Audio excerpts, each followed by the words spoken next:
buenos días a los que se acaban de incorporar. Vamos a continuar la sesión de esta mañana con la intervención de Sonia Torres Ornella, que también es un gusto presentar. Ella es doctora en filosofía por la UNAM.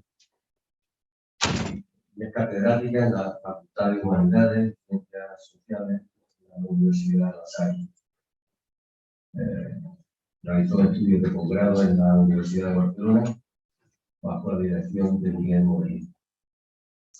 Su trabajo de investigación se desarrolla sobre todo en el ámbito del pensamiento contemporáneo de una gran especialidad en todo dicho espacio.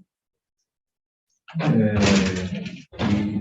enfoca su investigación especialmente a problemas de política, filosofía de la cultura, pensamiento francés contemporáneo, filosofía del cine y de la música. Y es especialista en particular de una manera muy relevante, yo diría, especialmente relevante en todo el ámbito hispano-latinoamericano, ibero-latinoamericano, en el pensamiento de esta tríada de Bergson, Gilles y Simon. Desde 2009 es profesora de Crítica y Ontología en la Facultad de Filosofía y Letras de la UNAM. También desde 2015 es profesora de Filosofía del Arte, de Filosofía de la Música en la Facultad de la UNAM. La doctora Ornella ha sido profesora invitada en muchas universidades de América Latina y ha publicado bastantes libros en torno a estas problemáticas fundamentales que he mencionado. Voy a mencionar solamente algunos que son especialmente destacables, como Deleuze y la sensación, Catástrofe y Germen, de 2008, Montajes entre filosofía y cine, de 2012. Y también tiene una multitud de artículos que no he momento aquí para mencionar. Entonces le dejo ya la palabra a ella. Muchas gracias, buenos días. Muchas gracias a la Universidad de Granada por la invitación. Gracias al profesor Luis Sáez, mi amigo querido. Y bueno, qué bueno que suspendió ya la presentación, porque a veces uno no está a la altura de la presentación. Es un gusto estar aquí con ustedes. Yo le decía al profesor Antonio, que decía, me ha sacado la vara muy alta porque fue una intervención maravillosa que nos da mucho que pensar. Y bueno, yo voy a tratar de recuperar algunos hilos. Y también quiero hablar un rato, aquí está mi escrito, obviamente sí he preparado, pero me reservaré solamente leer algunas cuestiones, ¿no?, de esta comprensión del barroco que hace Deleuze. Es curioso que este texto de Deleuze, que debería estar totalmente intervenido, ¿no?, lo barroquice más. ¿Por qué hasta 1988 Deleuze se ocupa del problema del barroco? Es decir, con un pensamiento ya más bien maduro, y ya no formaría parte, estrictamente hablando, de sus monografías, de lo que se llama la etapa de la historia de la filosofía en Deleuze, sino que es un texto incrustado 20 años después de sus dos grandes obras de Lógica del sentido, Indiferencia y Repetición, que son de 1968. ¿Por qué 20 años después viene este texto? ¿Qué es lo que hace a Deleuze diferir el pensamiento de lo barroco?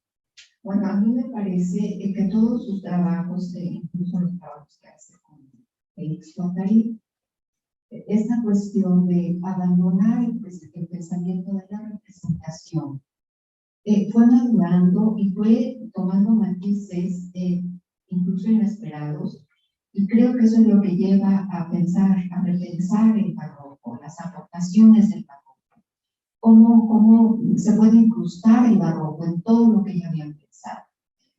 En En términos muy generales, él les dice que pues, tenemos que plantearnos la posibilidad de pensar de otra manera a como había pensado la tradición filosófica. Y lo resume en un par de fórmulas que a mí me parecen maravillosamente elocuentes. Porque dice, la tradición filosófica ha pensado a uno más n. Es decir, es el establecimiento del hombre global, la jerarquía que se le confiere a la unidad, y de la unidad deriva la multiplicidad. Y deriva no nada más la pluralidad, sino que deriva la equivocidad. ¿Por qué? Porque en uno, la unidad, se abroga el derecho de ser muy poco. Y así es como, desde la perspectiva de Deleuze, se había pensado en toda la tradición de pensamiento. Y la fórmula que él propone, y que a mí me resulta también muy elocuente, que tiene que ver con el barroco, es N. ¿Por qué no pensar a N menos 1? Y entonces aquí está todo, absolutamente hay no una inversión simple, sino una inversión verdaderamente filosófica, porque queda todo dislocado, queda todo puesto fuera de su sitio, desplazado. Volvamos a la fórmula que dice, pensar el pensamiento tradicional, 1 más n. Se va a agregar la multiplicidad a la unidad. Y él nos dice, ¿por qué no pensar a n menos 1? N no solamente es la multiplicidad. N es el meme de Whitehead. N es el caos. N, y aquí comienzo ya a involucrar la gota. N no es el principio claro y nítido, transparente de 1 más n. N es ese precursor oscuro. N es esa pintura de Rodó que hace surgir la luz desde la oscuridad. Entonces, dice, ¿por qué no arrancarle al caos, al abismo, a la oscuridad? ¿Por qué no arrancarle cada vez uno? ¿Por qué no producir la singularidad en vez de quedarnos a decir atributos de la singularidad? Y ahí es donde entraría Simón Don. ¿Por qué dar por hecho que el individuo existe de manera problemática? Simón Don, que es muy cercana a Deleuze, lo lee Deleuze, dice Simón Don, toda la tradición hemos dado por hecho que el individuo existe, pero nunca nos hemos preguntado por las condiciones de constitución del individuo. Y es todo ese trabajo de Simón Don que nos va llevando hacia un metaestable. Estos diferentes estadios de la individuación, ¿no? Ni siquiera colocan a la base, digamos, el individuo en términos físicos, sino que lo hace en términos energéticos, lo preindividual, lo metaestable, y todos este lenguaje que viene a la filosofía como abandono de todos los dualismos, no dice lo inestable, sino que abandonar el dualismo de lo estable y lo inestable nos lanza inmediatamente a lo metaestable. Abandonar el dualismo de lo exacto y lo inexacto nos lanza a lo anexacto. Y de esto se trata pensar a n-1. Pensar el caos y del caos de la singularidad en cada caso. Y entonces en este texto del pliegue hay un capítulo dedicado a Whitehead. Whitehead, que es un seguidor de Leibniz, que es un acontecimiento, ¿no? Y entonces, ¿qué es un acontecimiento? Un acontecimiento es ese uno que se le sustrae cada vez a la multiplicidad, al caos. Y bueno, todo esto lo que nos permite es ya no pensar en términos de liberación y no liberación, o en términos de dominantes y dominados, sino lo que nos permite es ir directamente al principio de razón de Leibniz. ¿Qué es lo que hace Leibniz? Es la época del siglo XVII, el principio de razón, luego declara el principio de razón suficiente con sus 4 raíces, ya con Schopenhauer.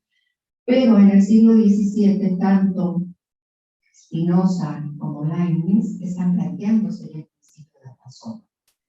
¿Qué quiere decir esto? Están ya preocupados por un elemento formal para pensar. Es una suerte de reelaboración de Platón, cuando Platón nos dice, pues es que con la doxa no llegamos lejos, la opinión no nos sirve para filosofar, hay que trascender, hay que remontar la opinión para pensar filosóficamente. Y con el principio de razón nos dirán Spinoza y Leibniz, pues hay que buscar un elemento formal para que lo que digamos no sea una opinión, para que no sea un capricho del pensamiento, sino para que dentro de esta libertad que se está conquistando con este N-1, este dinamismo del pensamiento, pero que no, que surge del caos, pero que él mismo no sea caótico, ¿no? Se tratará de poner un cierto ordenamiento al caos, no de reproducir el caos, no de pensar caóticamente. Y el principio de razón nos importa para el barroco. ¿Por qué? Porque lo que dice Leibniz es esto. El principio de identidad ha funcionado solamente en una relación de reciprocidad. Esto quiere decir que es A igual a A, o Dios es Dios. No, pues indudablemente, ahí no hay problema. Sí, pero estamos ante una tautología, el pensamiento se encuentra como que ya no puede avanzar. ¿Qué dices después de A es A? A es igual a A. Ah, pues sí.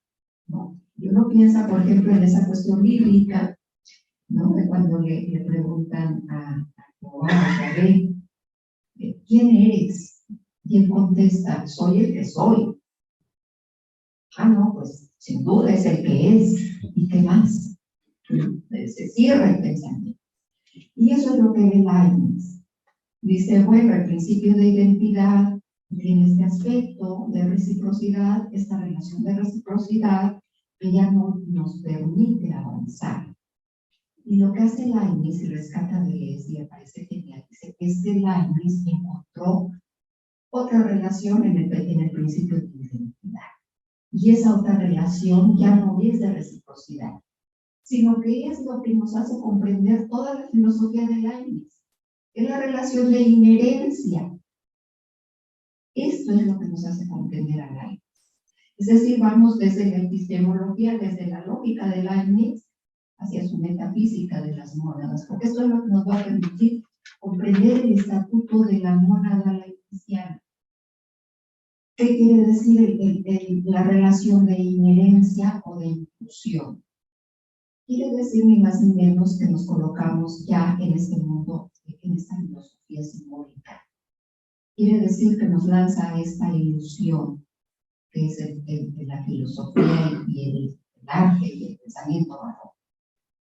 Quiere decir que tenemos estos términos, la mónada para Leibniz, es el sujeto, es el alma, y ese sujeto y esa mónada que tiene una realidad espiritual se nutre de los predicados. Pero los predicados no son atributos, no es algo que se le atribuya a la mónada porque la atribución va desde fuera. El predicado para Leibniz es acontecimiento. Y entonces aquí de pronto nos dice Leibniz es un pensador del acontecimiento. Y ya comenzamos a comprender por qué se ocupa de Leibniz hasta 1988. Cuando ya había hecho la monografía de Hume, de Bergson, de Nietzsche, y nos llega después de Spinoza, que bueno, fue su tesis doctoral, y nos llega Leibniz hasta 1988. Porque dice, no me había dado cuenta de que Leibniz hace una filosofía del acontecimiento. Y esto lo hace absolutamente interesante. ¿Por qué? Porque los predicados, que son de los que se van a nutrir y gracias a los cuales existe la mónada, ahora vamos a ver por qué, no es algo que se le agregue desde fuera. Los predicados son lo que le pasa al sujeto, lo que se dice del sujeto, lo que es inherente al sujeto. Y el ejemplo que pone Leibniz frente a este enunciado de que A es igual a A, que es un principio de identidad en una relación de reciprocidad, nos dice ahora el principio de identidad en una relación de inherencia. Quiere decir esto: la Tierra es extensa. ¿Por qué? Porque la extensión es inherente a la Tierra. O dice, el triángulo tiene 3 ángulos. ¿Por qué? Porque el ángulo es inherente al triángulo. Ese tipo de, hay esa lógica interna, esa pertenencia del predicado al sujeto, del predicado al amor. Y luego, para comprenderlo, pues Deleuze nos lleva al problema filosófico de la expresión, que pues ahí hay que detenerse, porque la tesis doctoral de Deleuze es Spinoza, el problema de la expresión. Ya todos sabemos cuánto tiempo le dedicamos a una investigación doctoral, cuánto nos revisa, para que por fin salgamos y ya nos digan, doctor, y uno dice, sigo siendo sueño, ¿no? Pero es un tiempo el que uno se lleva en eso.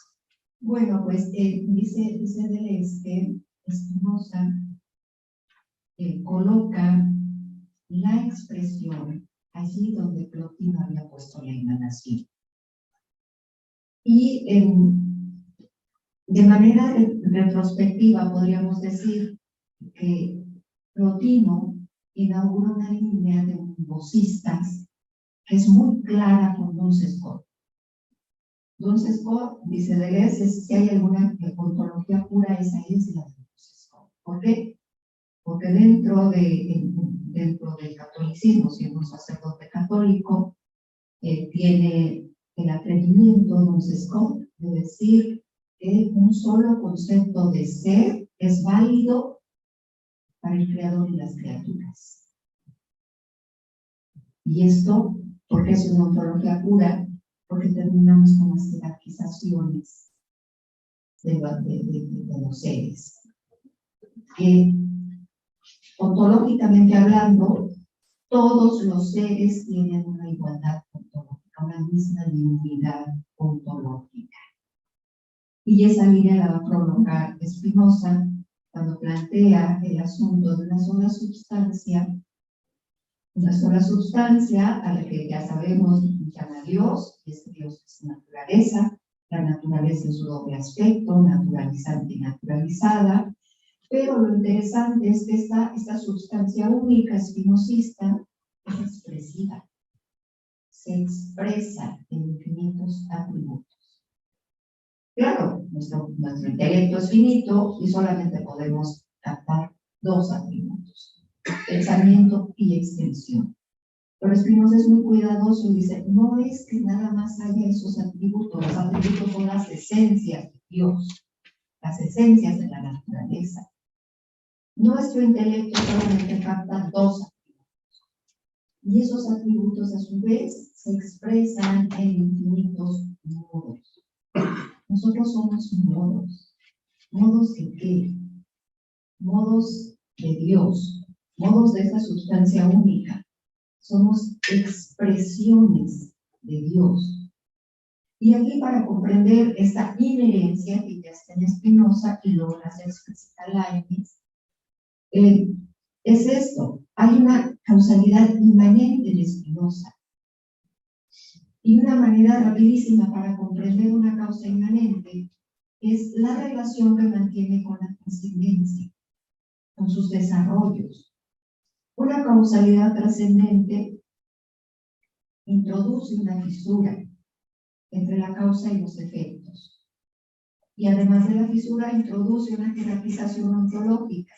Se le da más, se le atribuye más peso ontológico a la causa que a los efectos. Y claro, estamos entre todos, los efectos son estas obras, estas réplicas, estas imágenes disminuidas ontológicamente, y hay esa escisión. Spinoza trabaja con una causalidad inmanente. Y esto lo que quiere decir es que para hablar de causa, inmediatamente tenemos que hablar de efectos. Pero una causa invariante, que sus efectos no están separados. Los efectos permanecen en su causa, expresan a su causa, manifiestan a su causa. Son afecciones de esa causa y no hay ruptura. Y entonces podemos hablar de invariancia y trascendencia, porque la trascendencia son los desarrollos. Y Spinoza es absolutamente elocuente en este sentido, porque introduce esta palabra en holandés, que se habla en Holanda, vertunen. El vertunen de Spinoza es el despliegue, es la explicación. Y por lo tanto, al pensar en explicación, tenemos que pensar ya esa sustancia única como una complicación que se explica. En Leibniz también ocurre esto. ¿Por qué? Porque la mónada, con Spinoza somos modos, con Leibniz somos mónadas, somos sujetos. ¿Y qué es este sujeto? Desde luego que no es el sujeto cartesiano.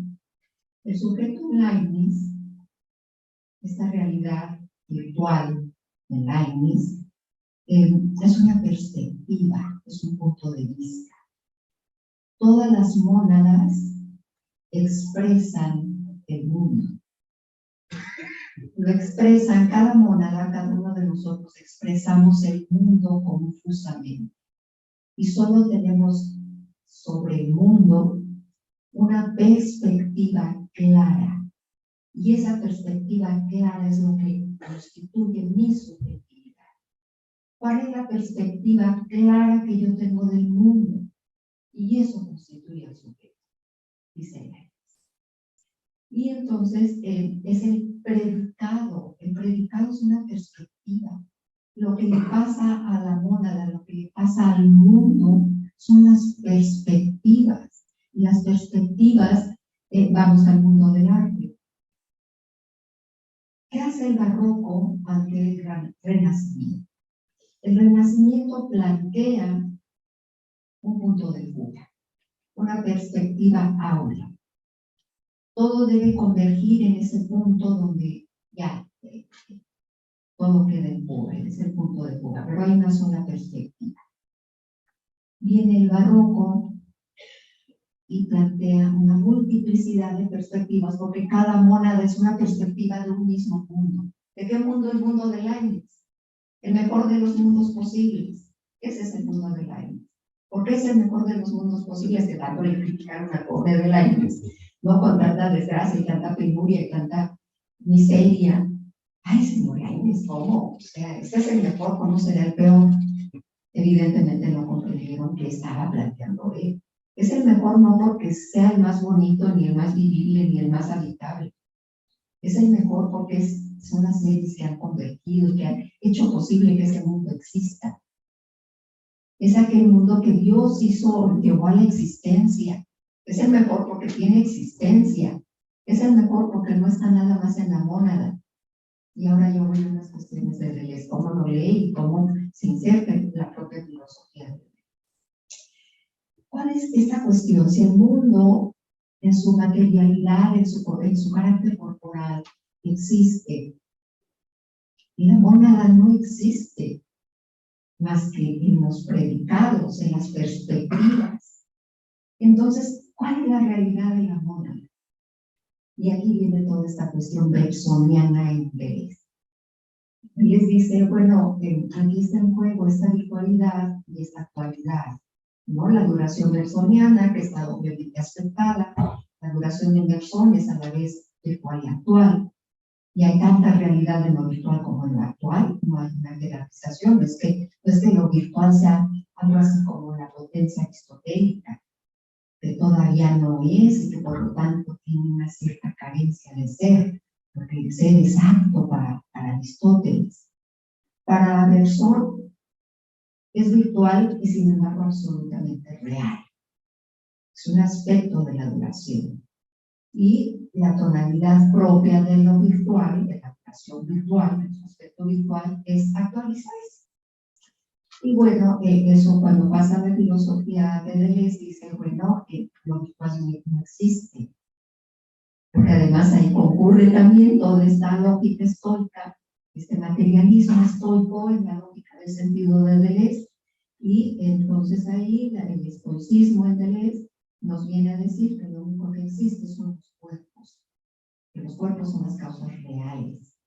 Y toda esta teoría de los corporales y los incorporales que viene del estoicismo, la acumula Deleuze para su filosofía, nos dice, bueno, entonces si lo incorporal, la monada es incorporal, si lo incorporal no existe, ¿qué es? ¿Qué pasa? Lo incorporal insiste. Por lo tanto, tenemos que la perspectiva, el sujeto, lo que envuelve a los predicados, y los predicados son los acontecimientos, son las gotas de acontecimientos que están expresando a la mónada, y la mónada a su vez está expresando el mundo. Insiste, es una insistencia. Y ahí tenemos ya un primer carácter de infinitud del barroco. Es infinito, es decir, interminable, no infinito, porque es pura insistencia. ¿Por qué? Porque no está sometido a la deriva temporal, porque no está sometido a la sucesión, al antes, a la hora y al después, sino que es pura insistencia, ¿no? Bueno, con todo esto, lo que más me interesa del barroco, que me va a llevar, porque quiero proponer es que voy a hablar de uno de los platillos mexicanos, tal vez el más icónico, que es el mole. Y de pronto, pues, ¿cómo hablar de una comida, no? Nosotros, la comida mexicana es patrimonio cultural de la humanidad. Dicen que es muy rica, ¿no? Pero más allá de eso, lo que importa es esto, esta inherencia del sujeto y lo que le pasa al sujeto. Y antes de llegar al mole y a muchos platillos de la comida latinoamericana, que se dice que es barroca, la comida de muchos platillos de la comida latinoamericana, y yo pues lo estoy poniendo desde esta perspectiva, a ver si efectivamente se sostiene que es barroco o no cumple, y es un barroquismo, ¿no? Bueno, entonces, Deleuze se da la vuelta por muchos pensadores y yo he tomado dos casos de arte antes de llegar a la comida. Diría que prosaico, ¿no? Pasar de la poesía del neobarroco, la poesía neobarroca de Stéphane Dejarme, de la pintura neobarroca de Paul Klee, al mole, ¿no? Al guajolote. Pero bueno, porque encontrando el elemento formal del barroco. Dice Deleuze que lo propiamente barroco es el pliegue infinito. Dice, el pliegue siempre se ha plegado. El pliegue de Parménides es el pliegue del ser y el no ser. El pliegue de Platón es el plegamiento del modelo y la copia, de la idea, de lo inteligible y lo sensible. Y damos un salto hasta el arte renacentista. El pliegue de un cello. Es un pliegue fascinante de un cello. ¿Es barroco? No, no es barroco. ¿Y por qué no es barroco si hay pliegue? Bueno, porque el pliegue barroco es específico. No cualquier pliegue es pliegue barroco. ¿Y qué es lo que hace barroco al pliegue barroco? Dice Deleuze, el pliegue de un cello está encuadrado, es decir, no está emancipado de los dualismos, no está emancipado de la estética representacional, figurativa. No es barroco, porque está encuadrado. ¿Qué es lo que hace que el pliegue barroco no esté encuadrado? Y finalmente, ¿qué es el pliegue infinito del que habla Deleuze? Es todo este texto que es más o menos complicado. También tal vez por eso se tardó más tiempo en cocinar las ideas y después de dar un un curso larguísimo de un año, dijo, bueno, ya, hagamos un libro. Bueno, ¿qué es lo que hace infinito al pliegue y qué es lo que hace que sea eso lo propio del barroco? El pliegue barroco es el acontecimiento, ni más ni menos. Es esta filosofía del acontecimiento. ¿Por qué? Porque el acontecimiento en Leibniz se bifurca. El acontecimiento es una línea incesante que se va abriendo, que atraviesa, que está entre, y ya está ese pensamiento deliciano del entre dos y el entre muchos, el Anfre y el Barmín, ¿no? El acontecimiento es esta línea que pasa entre el alma y el cuerpo, y que al bifurcarse produce al mismo tiempo del lado del alma y del lado del cuerpo. Del lado del alma se actualiza en el sujeto a la vez que se realiza en el cuerpo. Y esto lo hace infinito.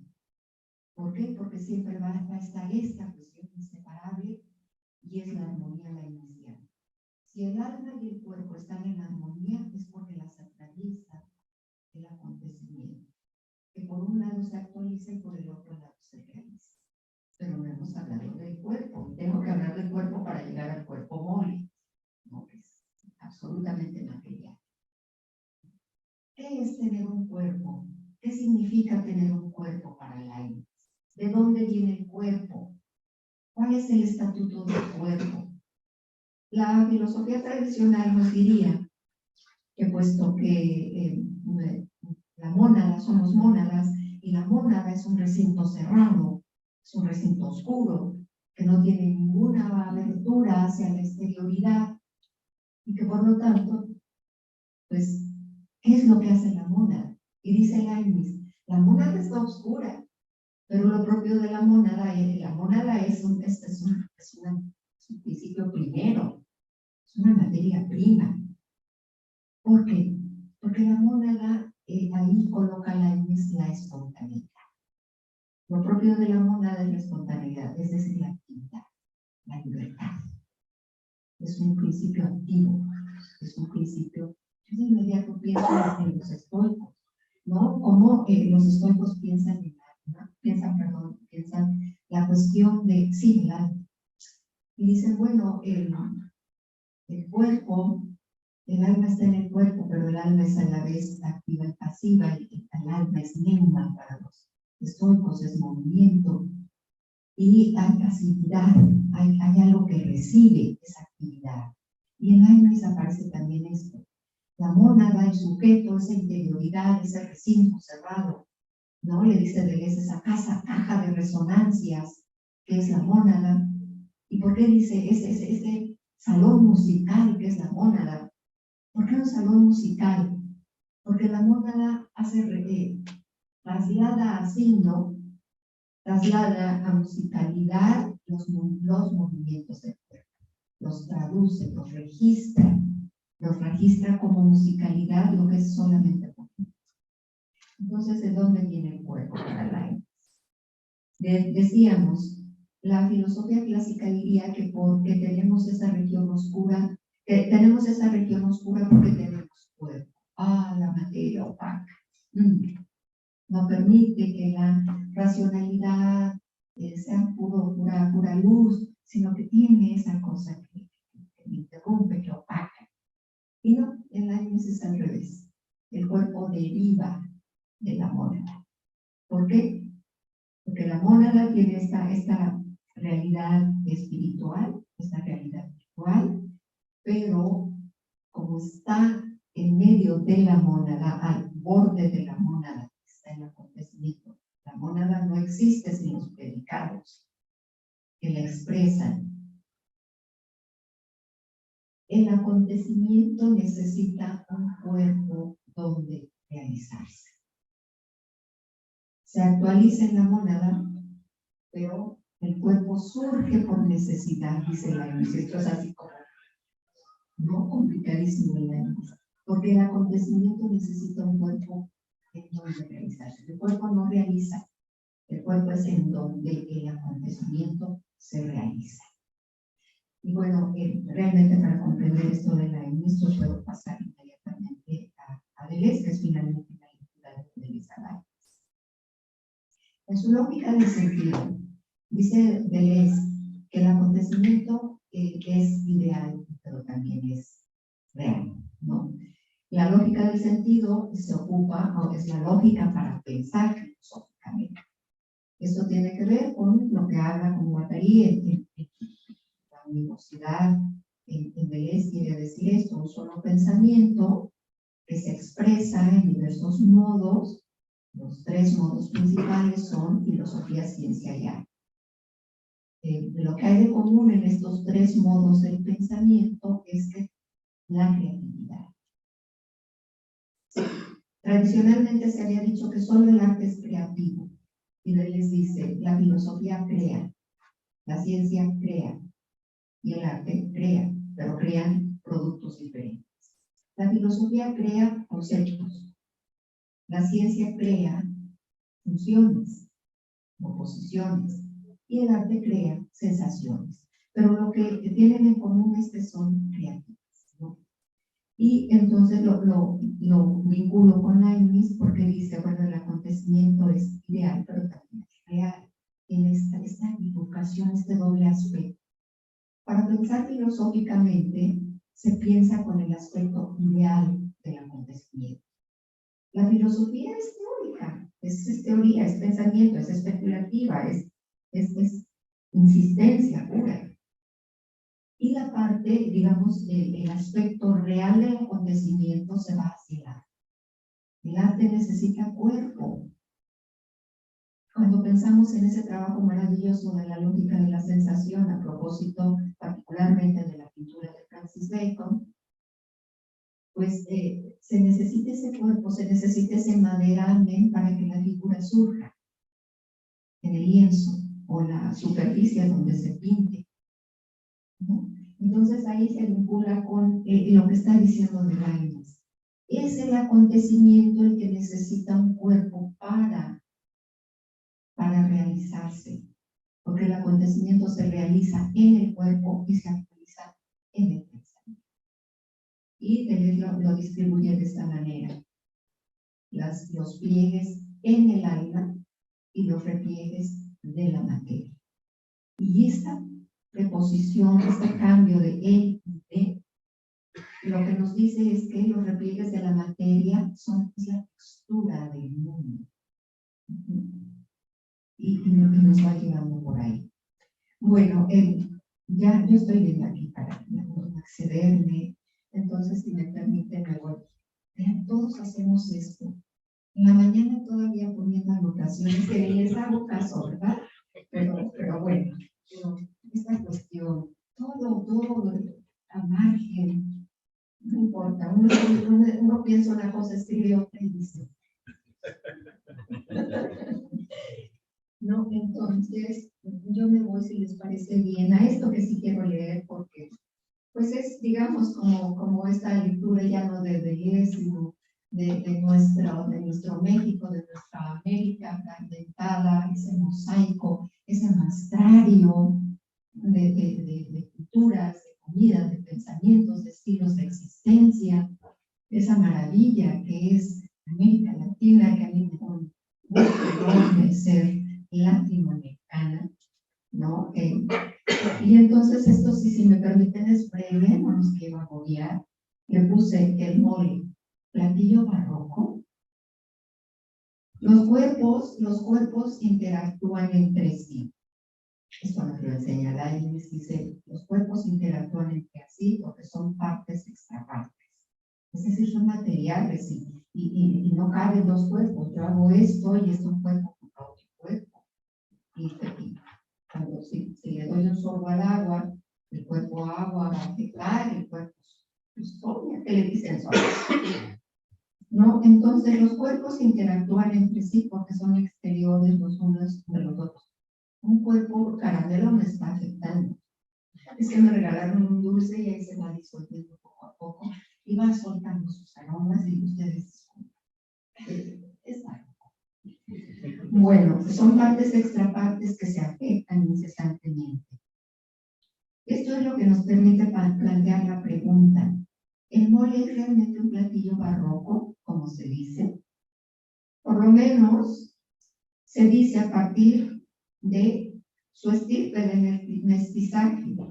Es un mestizaje de elementos nativos y extranjeros que nos llegan como ondulaciones lúbricas, como una fusión de tonos y texturas nacidas de una imaginación no irracional ni abstracta, ni universal, sino formal, concreta en cada caso, y eso es lo que nos hace decir mole negro, mole verde, mole rojo, mole coloradito, mole de olla, mole pipián. Hay una gran cantidad de moles. La prodigalidad de ingredientes en el mundo de los chiles es el mulato, el pasilla y el ancho, por lo menos. Las especias, el clavo, la canela, la pimienta negra, el orégano y el tomillo. Pero además hortalizas, el perejil, el ajo, la cebolla, las semillas, almendras, nueces, cacahuates, calabaza, el chocolate amargo, el azúcar, la sal, y claro, cómo no, la tortilla quemada. Todos ellos celebran matrimonios sorprendentes que al disponerse en un plato, por si fuera poco, se coronan con ajonjolí. Uno de los proverbios de la cultura popular en México reza: ajonjolí de todos los moles, para referirse a esos personajes infaltables en todos los eventos, desde las bodas hasta los funerales. La agudeza de Baltasar Gracián, dejarse percibir y no definir, le va muy bien a esta pasta, que no puede encerrarse en la definición, pero se deja percibir en los aromas inconfundibles de un acto singular de sazón. A la vez prehispánico y colonial, el mole o moli en náhuatl viene de la palabra también náhuatl tlatonili, que quiere decir guiso, cocido o manjar ofrecido al dios Xiuhteputli, que es el fuego. Y conste, no el dios del fuego, sino el fuego que era una divinidad. El mole es la masa cósmica de la estética culinaria mexicana, que responde al barroco por el principio de exuberancia. De acuerdo con la lectura de Lesiana, es necesario localizar el pliegue infinito y desde luego la relación de inherencia del sujeto y sus predicados. A ver, el sujeto es el mole. Sus predicados, ¿cuáles son? Las especias. Si se dijera, el mole es especioso, no se puede sostener que las especias son inherentes al mole. O si decimos que el mole es chocolatoso, no hay inclusión lógica del chocolate en el mole. Si se dice que es picoso, tampoco se cumple la inclusión, porque el picosor no pertenece necesariamente al mole, sino a algunos tipos de chile. Los ingredientes componen la pasta, pero no son lo que le pasa al mole, ni lo que se dice del mole.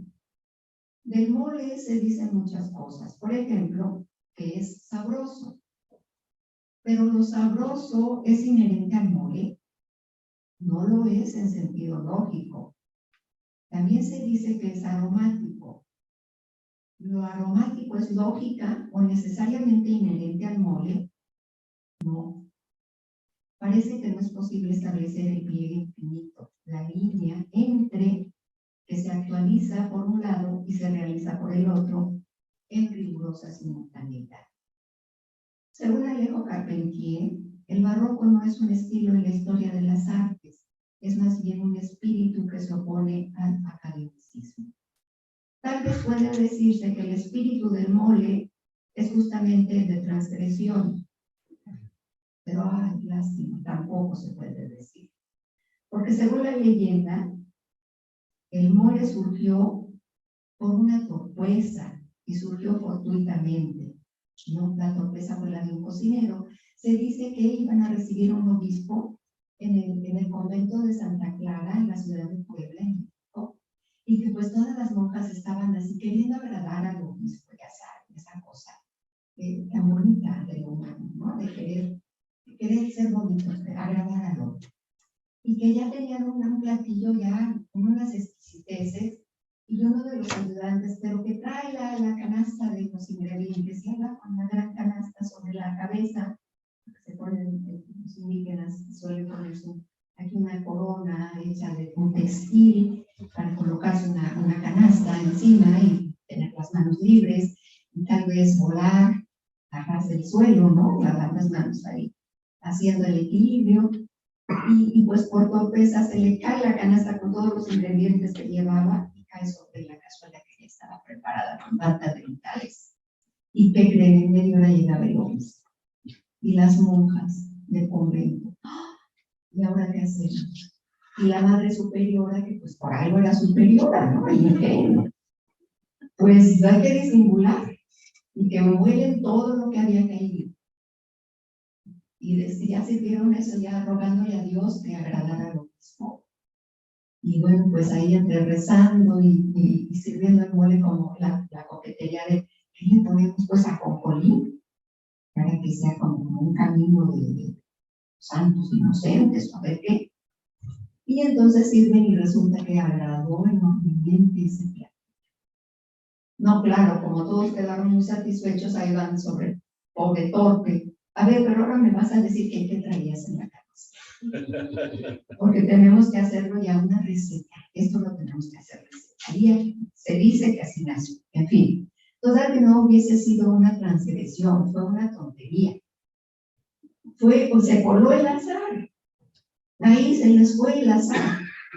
Y salió el mono. Bueno, entonces, a pesar de su origen oscuro, que en eso pues también ya se dio barroquismo, el origen oscuro del mole y la oscuridad del propio mole, el mole es como una escritura hecha con hiperbatón, elipsis y metáforas. En todo caso, desterritorializó la gastronomía de receta con series convergentes inéditas que activaron una función de festín. En Latinoamérica hay un espíritu barroco de ese tipo en los platillos, en la literatura y en la poesía. Tal vez hasta en los modos de existencia. Es especialmente elocuente la escritura de José Lizana Lima, que surge como un tejido de pintura, filosofía, gastronomía, anatomía y heráldica. ¿No? Entonces, la cuestión, ya como ven, solo leí lo del mole, todo lo demás está por aquí. ¿Qué propondría? Porque, no hay coloquio sin propuesta, ¿no? Es como que dices, bueno, pues a ver cuál es la propuesta.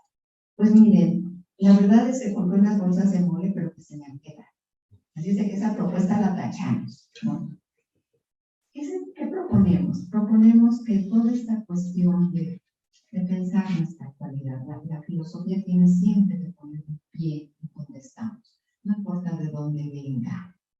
Eso es lo que tal vez justifique que vayamos a Heráclito, que demos un salto a Parménides, que nos detengamos en el maravilloso Platón, que le demos una visita a Giordano Bruno, porque no, yo estoy a punto de cambiarme el nombre y llamarme Sonia Bruno o algo así.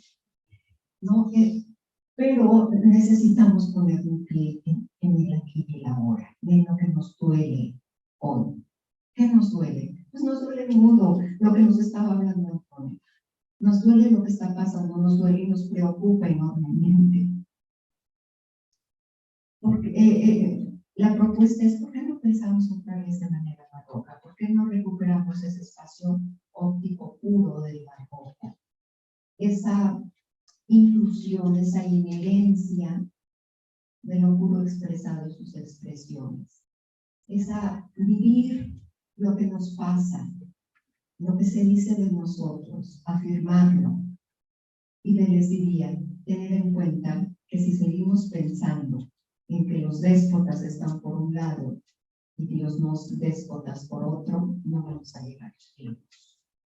Sino que el barroco, y con todo este principio de inclusión dainesiano, lo que nos permite pensar venecianamente es que el déspota está dentro de nosotros.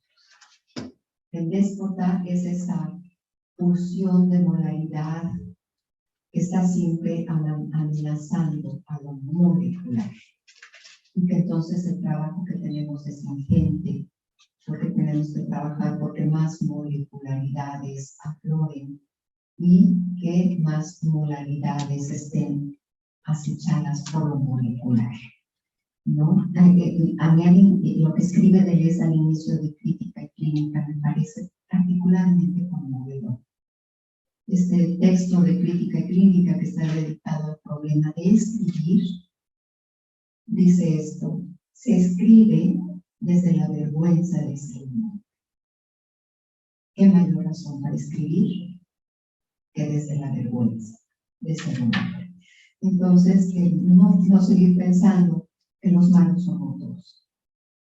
Ay, no, perdón, es que tenemos a alguien que vive en Estados Unidos, pero perdón, como dicen en México, cuando oyes, con todo respeto, ahí viene mi respeto.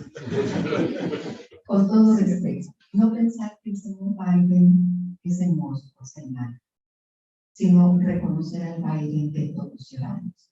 No pensar que Putin se está equivocando, sino reconocer al Putin que todos llevamos dentro. O a Zelensky, depende de dónde nos coloquemos. O a la OTAN que todos llevamos. O al Kremlin que todos llevamos. Solamente así el barroco cobra vida y entonces se vuelve neobarroco entre nosotros. Y entonces ya nos resulta útil el barroco y nos resulta actualizarlo de esta manera. Es el déspota que todos somos y el pacifista que también todos somos. Muchas gracias.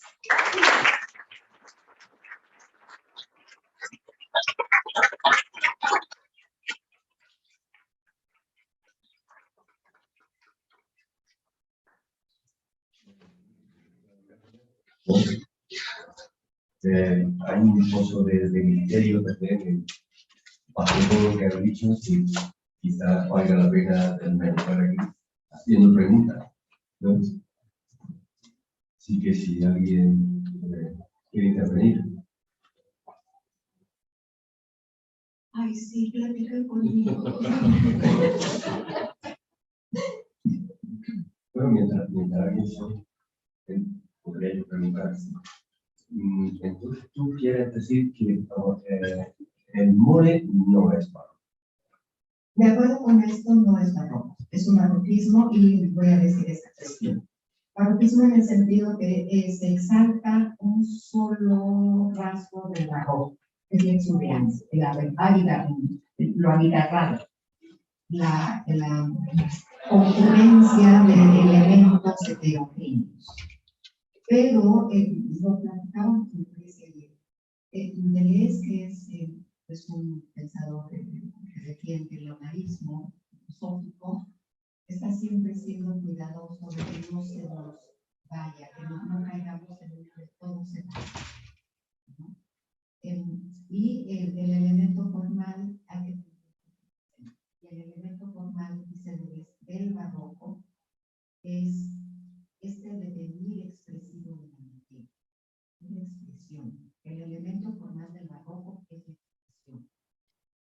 ¿Qué quiere decir esto del devenir expresivo de la materia? Que el material se vuelve expresivo. Que además es el corazón del expresionismo, de la literatura afectiva de Kleist, del expresionismo pictórico.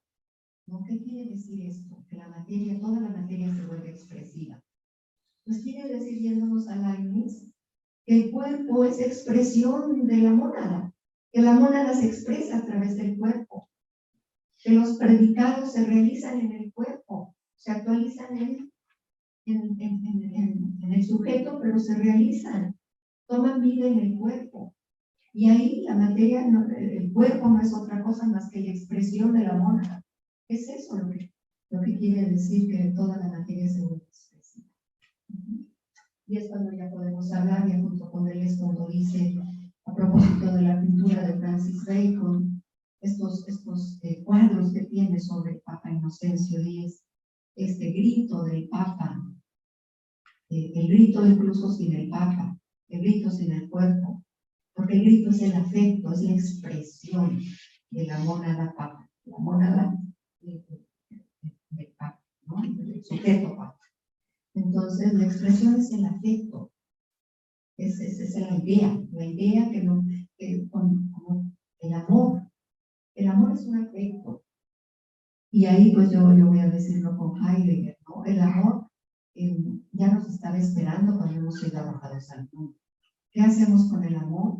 Cuando nos enamoramos, efectuamos el amor en nuestra propia existencia. Y nos duele la cabeza y nos duele la panza cuando estamos enamorados.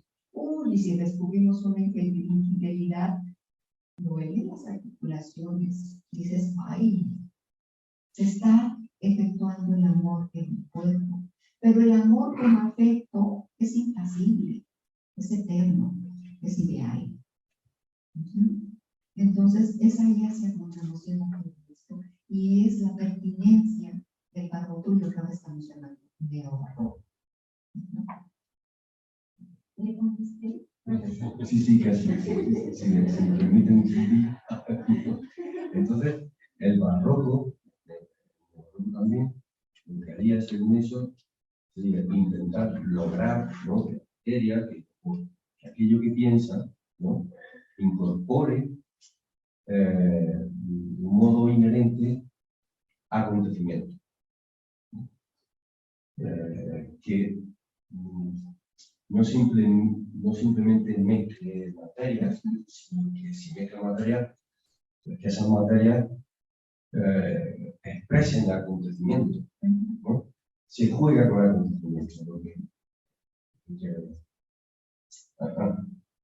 Sí, perdón, y desde ese punto de vista yo digo, estrictamente hablando, el volumen no es, ¿no?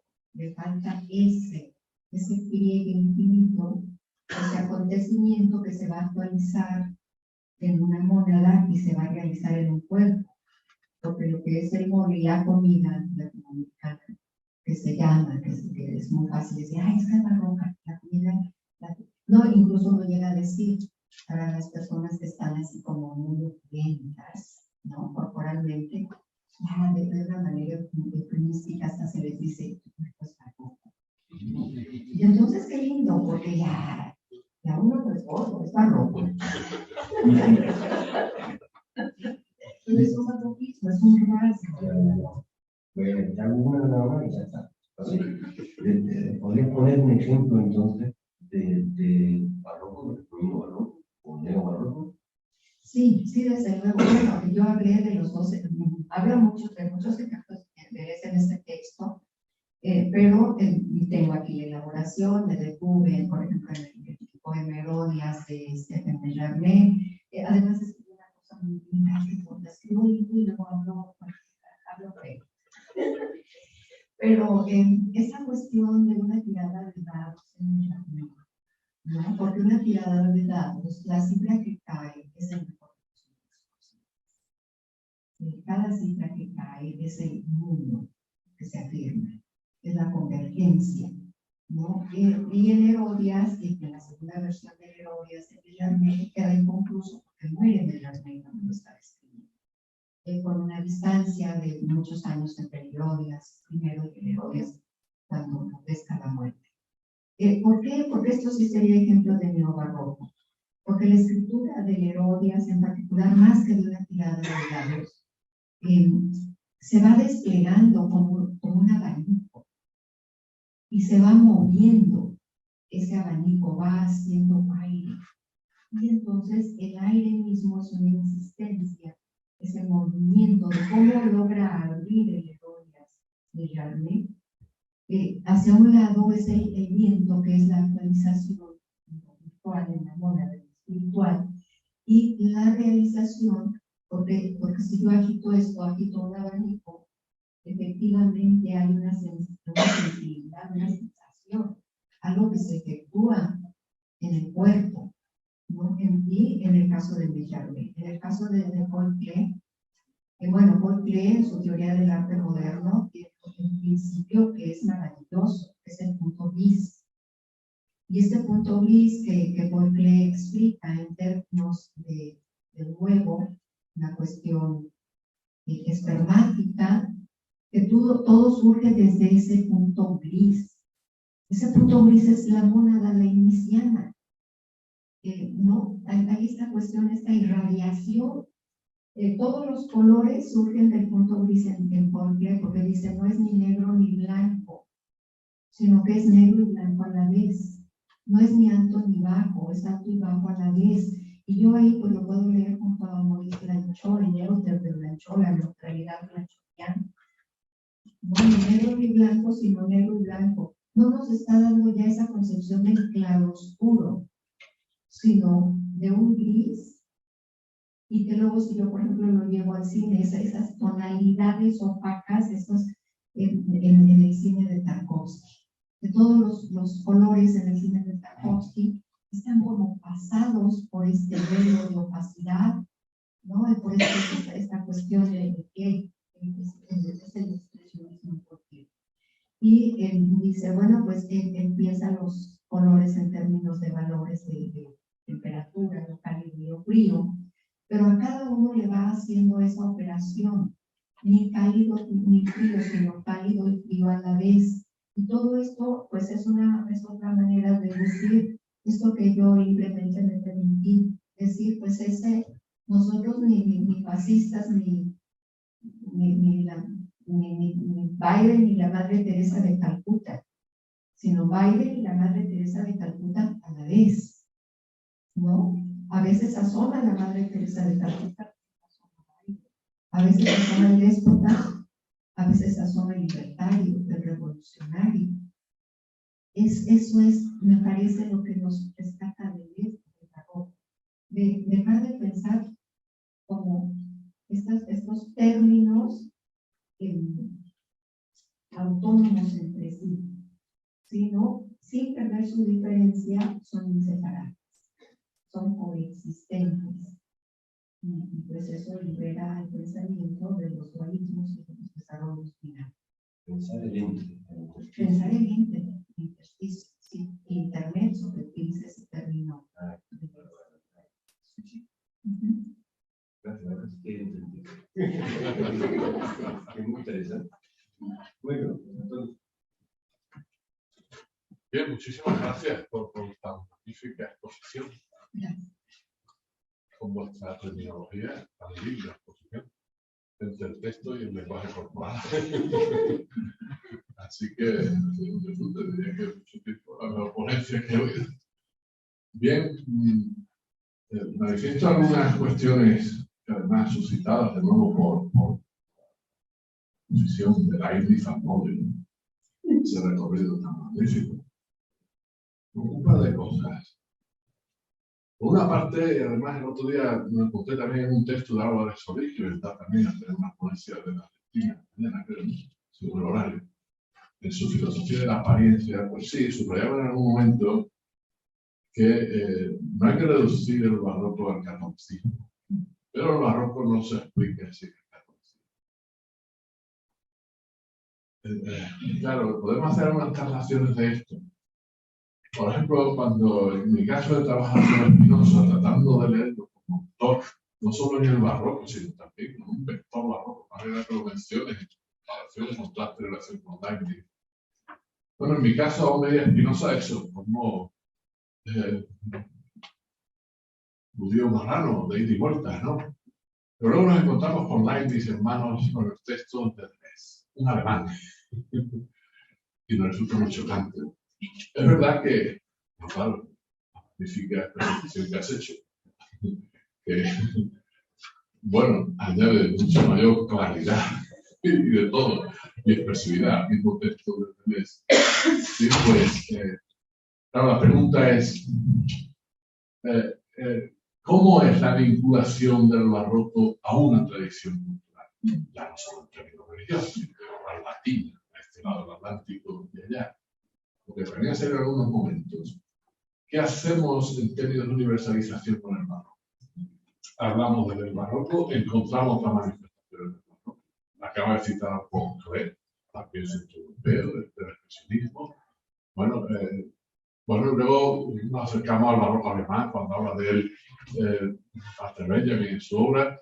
Pero claro, en mi caso, lo del barroco, tengo que hacer un esfuerzo, porque estoy acostumbrado a hablar del barroco en otros términos y con otras referencias culturales, más latinas. Es decir, tú hablas del mole, nosotros podríamos hablar desde aquí, desde España, desde Andalucía, de otras manifestaciones barrocas, porque vienen otros del norte del plan turístico y no entienden nada de nada.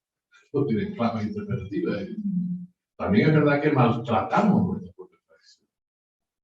La maltratamos mucho, por ejemplo, la Semana Santa totalmente turistificada y que es una manifestación barroca per se, ¿no? Por lo menos en los sures. O puede ser allí el culto guadalupano. En México está estudiado como libro de Echeverría, ¿no? Entonces, ¿cómo es la vinculación del barroco a la tradición cultural? ¿Cómo la entiendes? ¿Qué hay de universalizable y cómo también salió en otras cuestiones? Y luego otra cuestión también vinculada a nuestro momento actual, y ya en términos no de mundialización, que ha quedado muy contaminado por la globalización del mercado, sino como lo utilizan otros de mundialidad, ¿no? Es decir, en la mundialidad actual, la cultura digital, que aquí también aparecía, pero veo ahí un problema a la hora de recuperar la herencia del barroco. Porque esta cultura digital, desde todo su bagaje semiótico, tiene muchos los signos, pero hay un déficit de símbolos enorme que se pierde por el camino. Y a veces me da pavor, ¿no? Porque sí, me parece que es irrecuperable. Entonces, el barroco puede trabajar y es muy fecundo, porque se mueve desde tradiciones simbólicas, una fuerte carga simbólica, no reducible a signos. ¿No piensas que esta cultura de tantos signos dificulta hacer inteligible lo barroco por la carencia de símbolos? Sí, estoy de acuerdo. Y también me entristece. Habrá que trabajar sobre esos signos, porque el lenguaje se ha empobrecido, ¿no? El lenguaje ha perdido resonancias, colores, texturas, porque se acumulan muchas cosas, muchas alegorías, símbolos en un solo signo, y después ya se olvida qué fue lo que lo compuso, de dónde viene el signo. Y pues ahí me parece que el signo hay que tratarlo como un compuesto, no como algo que está desnudo, sino que el signo tratado como un compuesto y comenzar a encontrar. Este ejercicio lo hace Deleuze en esta filosofía, hablando a propósito de los conceptos. Dice, ningún concepto está desnudo, todos los conceptos son ya compuestos. Y toma el ejemplo del cogito, ¿no? Cartesiano, que dice, no es un monolito. En el cogito cartesiano hay por lo menos dos ingredientes: pensar y existir. Y resulta que si ponemos esos dos ingredientes así en todo infinitivo, para Deleuze ya son acontecimientos, porque el acontecimiento se dice en todos los verbos en infinitivo menos el verbo ser. El verbo ser necesita de otro verbo para poder ser infinitivo, como ser amado, ser cortado, ser dicho. Entonces, yo creo que la filosofía tiene mucho trabajo al respecto. Y también aquí recuerdo lo que dice Deleuze en diferencia y repetición. Dice, mientras más estereotipado nos aparezca el mundo, más necesidad hay de identidad, de un acto de resistencia, es decir, de ser creativos. Y arte, pues no quiere decir que como está muy estereotipado, que por el mundo digital se ha reducido todo a signos, que ya no tienen ese espesor, no tienen esa profundidad, ese enigma. Se han acabado los enigmas. Todo queda como plano, como inmediatamente abarcable con la vista, ¿no? Con el entendimiento, con la función intelectual de la razón. Pero la razón tiene muchas otras funciones, no solo la intelectual. Entonces, cada vez, mientras más estereotipados se encuentra el mundo, más necesidad hay de arte. No quiere decir que nos pongamos a pintar o a componer música, bueno, si lo podemos hacer, qué bien, pero no todo lo podemos hacer, o bailar, o hacer teatro, no. Hacer arte quiere decir justamente tener la capacidad para pensar la inherencia de lo uno y lo otro. La inherencia que es la que nos, digamos, nos evita, que hace que esquivemos la repartición del mundo de manera binaria. La inherencia nos permite la distribución de cualquier manera, ordenamientos de ensayos. Hay que ordenar, sí, pero no desde un criterio que te diga debe ser de esta manera. Porque justamente de lo que hablaba el profesor Luis del intersticio, intermezzo y entre, es la abolición de origen.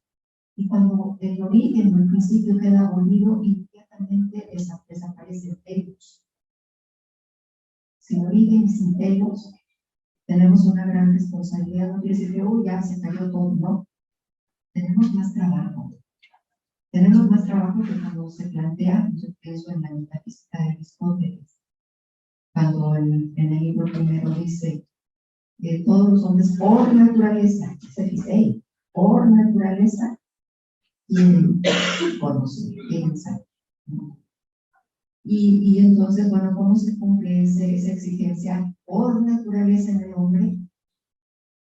Hay que preguntar el porqué de todas las cosas, es decir, las causas y los principios. Y luego va a venir el taller, que luego, bueno, el porqué va a requerir de un para qué.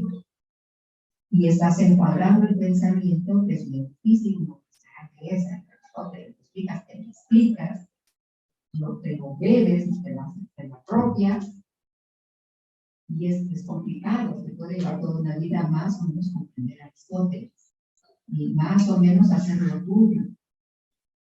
Y de pronto, dices, con toda esa dificultad, pues que de todas maneras se facilita plantearnos un origen y un término, porque entonces el pensamiento tiene todo lo que tú decías a propósito de Uchello. Se va plegando, pero se pliega, pero el marco ya está. Se pliega las veces que quieras, pero dentro de ese marco. Y lo que nos está diciendo Adelés con la lectura de Lainez, que yo pues de hacerlo como fui directamente a Lainez, porque no se puede con el de Adelés o con el Berson de Adelés o con el Espinosa de Adelés, sino que hay que ir a los autores, ¿no? Es este desmarcaje, es ya no tener marcos. Y pareciera que, bueno, entonces, vamos, yo por eso en algún momento dije, no se trata de un pensamiento irracional. De esto de que se estaba hablando en la exposición. Las posibilidades de otros procesos de racionalización. Que la racionalidad no siga siendo esa hegemónica unitaria, supuestamente válida para todos los tiempos, todos los momentos y todos los entes pensantes, sino que pensarla a partir de procesos de racionalización y cómo esos procesos de racionalización se efectúan en la vida cotidiana, en la vida social, en los pueblos emergentes o ya muy establecidos, y en nuestra propia vida, en nuestro propio cuerpo, en nuestros propios estilos de existencia. Creo que eso es, digamos, la tarea que tenemos aquí. Abrir los signos, ver de qué están compuestos, y no dejarnos llevar con esa facilidad y esa, digamos, reduccionismo de que, bueno, pues ya todo. La vez anterior que estuve acá con ustedes, alguien me comentó, ay, es que parece que en México todos son güeyes. Porque pues una población que va desde los 10 años, yo diría algunos jóvenes de más de 50, ¿no? Que se dicen güey, todos son güeyes. Oye, güey, vamos, no, güey, sí, güey, ¿me quieres, güey? Sí, te quiero, güey. ¿No? Y entonces, güey es hombre y es mujer y es transgénero y es todo. Y es un reduccionismo. Una sola palabra es muy abarcante. Y lo que se pierde la dramatización, la circunstancia. ¿De qué güey estamos hablando? ¿No? ¿Cuál es la circunstancia? No hay güey en situación, hay güey flotante. Tenemos mucho trabajo, afortunadamente.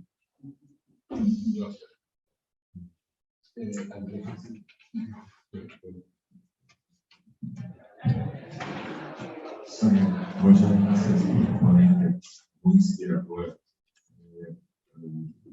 Me hizo pensar sobre esto que estabas hablando de A igual a A y mi emoción. Estuve hace unos días en el Pará y mirando las salas y las pinturas barrocas. Tu ponencia me hizo preguntar a mí mismo si mismo en el barroco no hay un nada igual a, porque hay como que una estereotipación. Entonces, cuando llego en una obra como de Alazocano, que es barroca, y veo el leche en la boca de San Bernardo, es como tu referencia a la pintura de Bacon, ¿no? Porque en la historia pictórica de los papas, Bacon es un N-1, ¿no? Como el papa de Tiziano, ¿no? Que es el papa alterado. Y me gustaría que hablaste un poco más porque, como dije, es muy bueno, estamos haciendo arte, pero tenemos muchas obras que tienen este espíritu barroco que podemos trabajar en ellos, ¿no? Sí, muchas gracias Andrés. Sí, y bueno, voy a empezar desde esta anotación que hace Deleuze, que a mí me resulta, digamos, como una idea. Él no comprende el barroco como una categoría estética, por lo tanto no está circunscrito a una época, lo comprende como un conjunto operatorio, es decir, como una manera de proceder artísticamente. Y por eso, pues, que se puede hablar del barroco clásico, de las obras del Greco, ¿no? Pero también se puede hablar de ese procedimiento propiamente barroco, ¿no? Ese conjunto operatorio que es el barroco. Sí, en el barroco yo diría que hay tanto el principio de identidad, de reciprocidad, A igual a A, pero también hay el de inherencia.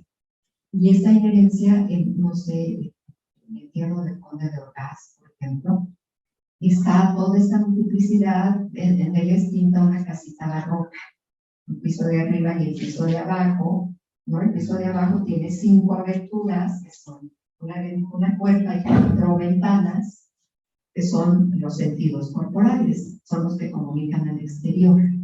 Y la parte de arriba es la mónada, que está completamente cerrada. La parte de arriba, la mónada, el recinto, el alma, el sujeto, pues recibe lo que el cuerpo le manda, ¿no? Entonces, los cuerpos interactúan, se afectan y el alma lo resiente y lo hace signo y le da un sentido, le da un significado. Y luego regresa al cuerpo y lo afecta ya de esa manera, ya con esa significación, con ese sentido afecta al cuerpo. El cuerpo, digamos, lo vamos a decir nietzscheanamente, es inocente. El cuerpo solo siente, está interactuando con otros cuerpos, pero es el alma la que le pone sentido. Es resonante, es la resonancia del cuerpo. Y ya con ese sentido se le pone el alma al cuerpo, la regresa al cuerpo. Y hay un flujo, hay un ir y venir de la mónada al cuerpo, y del cuerpo a la mónada, y el acontecimiento ahí distribuyendo para los dos lados, como un gaseoductos, ¿no? Y bueno, en ese sentido podemos encontrar elementos barrocos prácticamente en cualquier época del arte. En cualquier época, yo diría desde la pintura rupestre, y no porque uno agregue, no se trata de que a mí me parece, sino que realmente hacer el esfuerzo. Yo mencionaba el entierro del Conde de Orgaz, porque están distribuidos, la multiplicidad de los cuerpos en la parte de abajo, la equivocidad de la materia, los dolientes, los que están acompañando. Y es el momento en el cual el cuerpo comienza a sentir. El cuerpo queda inerte, responde, pero el alma asciende. Y le están esperando figuras angélicas. figuras incorporales. Claro, las vemos porque es pintura, pero ahí está tanto el A igual a A, pero también la no reciprocidad, sino la inherencia del alma y el cuerpo, del cuerpo y el alma, la armonía, la inicial, que se pertenecen. No podemos hablar de uno sin el otro. Deleuze lo pone en su tesis doctoral, en su texto de Spinoza y el problema de la expresión. Llega un punto en el cual dices, a ver, otra vez, vuélvale. No, porque si luego la lógica del sentido también lo hace. Habla de lo puro expresado en las expresiones. Lo puro expresado no existe por fuera de sus expresiones. Y, a ver, creo que tengo que ir al oculista, ¿qué me pasó? Leí mal, no regrese, sí. Lo puro expresado no existe por fuera de sus expresiones. Y las expresiones están siempre remitidas a lo puro expresado. Y entonces ahí es la copertenencia, ahí está el venir, es la inherencia. Es esto, es todo esto. ¿No? Que está ahí funcionando constantemente, es una circularidad interminable, virtualmente inagotable. Y podemos así aproximarnos, pero teniendo en cuenta estos elementos formales.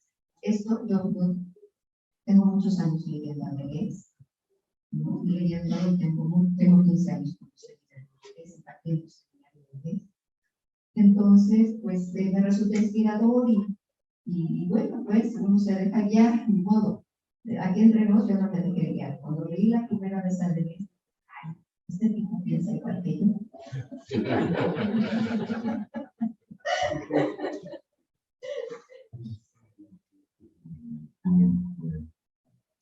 Si no hay ninguna pregunta más, te damos las gracias. Muchas gracias, Sonia, de verdad. Estoy encantado la presencia aquí. Muchas gracias. Gracias por su paciencia. Tan singular. Y pasamos a la siguiente mesa. Bueno, muchas gracias.